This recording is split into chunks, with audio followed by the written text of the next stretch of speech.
খুলনায় আলোচিত যুবদল নেতা মাহবুবুর রহমান মোল্লাকে ওপারে পাঠিয়ে দিয়েছে, আলহামদুলিল্লাহ।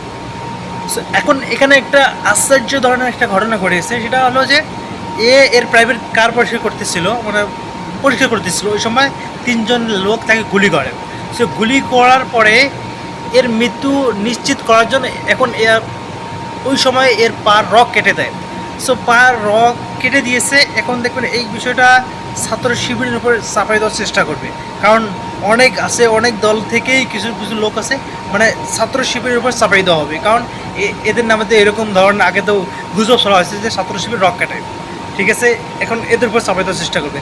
এখানে আরেকটা বিষয় সবসময় খেয়াল রাখতে হবে যে এখনও ভারতের গোয়েন্দা সংস্থার কিছু লোক আছে, মানে তারা এগুলো করতেছে। এই যে পায়ের রক্ষাটা যেহেতু ছাত্র শিবির কিন্তু সবার কাছে যাইতেছে, ঠিক আছে, বিভিন্ন ধরনের।